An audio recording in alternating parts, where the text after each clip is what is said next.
Magandang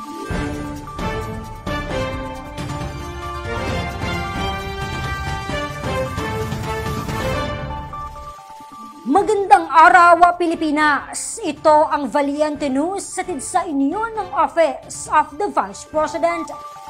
Nagsagawa ng relief operations ang OVP Panay and Negros Islands Satellite Office sa Barangay Alegre at Abiera sa bayan ng Sebaste, probinsya ng Antique.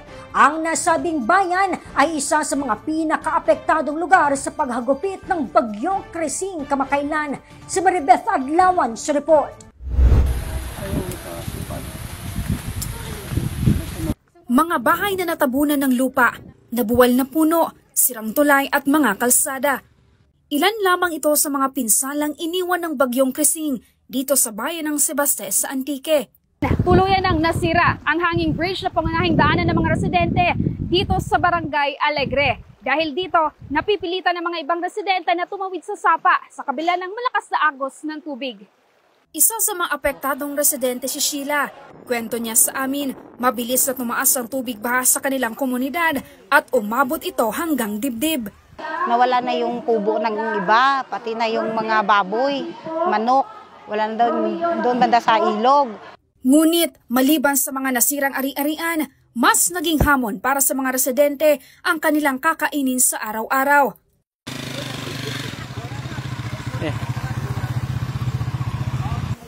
Kung kaya't malaking tulong nila ang handog na relief boxes ng OVP Panay and Negros Islands Satellite Office na naglalaman ng mga bigas at mga delata. Malaking tulong para sa amin kasi makakaano sila na kasi hindi kami makapaghanap ng mga namin, bangkain, ng mga kasi maraming problema yung tulad ng asawa ko, mintin, araw, maalis ng maaga pa, alas 5, alas 6, umalis na yan, gabi na umuwi. So wala kaming mapagkukunan kami, hindi kami pwede makapagtinda dahil sa daan namin sobrang hirap trabaho niyo. Sa kabuuan, umabot sa mahigit 100 na mga residente ang nakapag-uwi ng relief boxes sa kani-kanilang mga pamilya. Mula dito sa Sebaste, Antique, ako si Maribeth Adlawan, lahat para sa Diyos, bayan at pamilyang Pilipino. Valiente News. Sitwasyon ng ilan sa mga residente mula sa Barangay Alegre sa Sebaste, Antique matapos ang paghagupit ng bagyong Krising. Kumustahin natin sa susunod na episode.